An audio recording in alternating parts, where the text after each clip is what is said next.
नमस्कार दोस्तों, bold sky में आपका स्वागत है। मार्गशीर्ष माह की पूर्णिमा तिथि को मार्गशीर्ष पूर्णिमा कहा जाता है और इस व्रत का अपना एक विशेष महत्व है। लोग भगवान विष्णु का आशीर्वाद पाने के लिए इस पूर्णिमा के दिन व्रत उपवास करते हैं। साथ ही इस दिन दान करने से भी पुण्य फल प्राप्त होता है।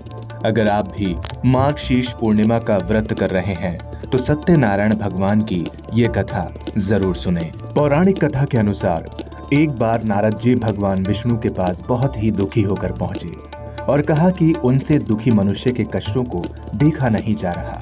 उन्होंने भगवान से कहा कि आप कोई ऐसा आसान उपाय बताएं जिससे कि लोगों का कल्याण हो। ये सुनकर भगवान श्री हरि ने कहा कि जो भी व्यक्ति सांसारिक सुख और मृत्यु के बाद मोक्ष प्राप्त करना चाहता है उसे श्री सत्यनारायण भगवान की पूजा व व्रत करना चाहिए। भगवान विष्णु ने फिर सत्यनारायण व्रत के बारे में विस्तार से बताया।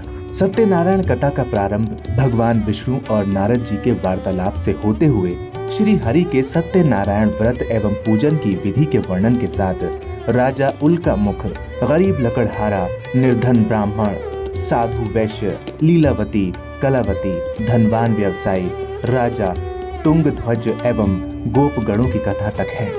कथा सार ग्रहण करने से यह निष्कर्ष निकलता है कि जिस किसी ने सत्य के प्रति श्रद्धा विश्वास किया उन सब के कार्य सिद्ध हो गए। जैसे लकड़हारा, गरीब ब्राह्मण, उल्कामुख, गोपगणों ने सुना कि ये व्रत सुख, सौभाग्य, संतति, संपत्ति सब कुछ देने वाला है तो सुनते ही श्रद्धा, भक्ति तथा प्रेम के साथ सत्य व्रत का आचरण करने में लग गए और फल स्वरूप इहलौकिक सुख को भोग कर परलोक में मोक्ष के अधिकारी हुए।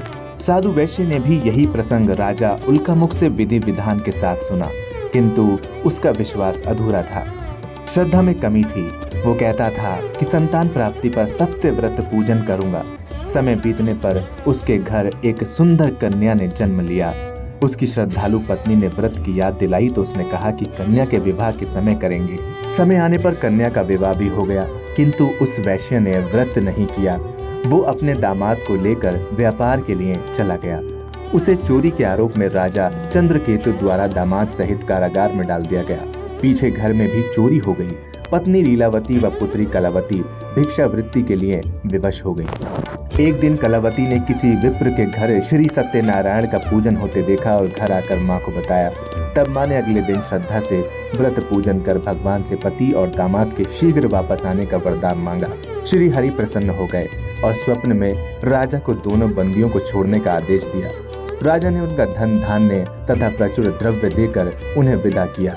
घर आकर पूर्णिमा और संक्रांति को सत्य व्रत का जीवन पर्यंत आयोजन करता रहा।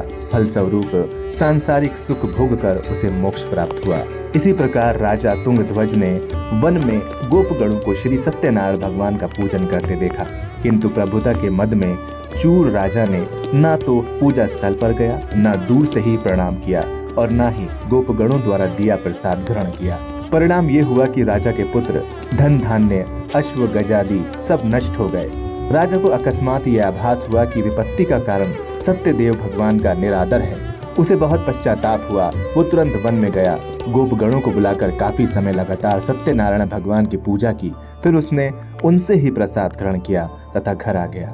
उसने देखा कि विपत्ति टल गई और उसकी सारी संपत्ति और जन सुरक्षित हो गए। राजा प्रसन्नता से भर गया और सत्य व्रत के आचरण में निरत हो गया और अपना सर्वस्व भगवान को अर्पित कर दिया। श्री सत्यनारायण व्रत से हमें शिक्षा मिलती है कि सत्य रूप ब्रह्मा जीवात्मा रूप में हमारे अंदर विद्यमान है। हम सब सत्य के ही स्वरूप हैं, पर माया के वश में आकर नष्ट होने वाली वस्तुओं को संग्रह करने की सोचकर संसार में मग्न हो रहे हैं। इस अज्ञान को दूर करके सत्य को स्वीकार करना और प्रभु की शक्ति करना ही मानव का धर्म है। फिलहाल इस वीडियो में इतना ही। अगर ये कथा पसंद आई हो तो इसे लाइक करें, शेयर करें और चैनल को सब्सक्राइब करना ना भूलें।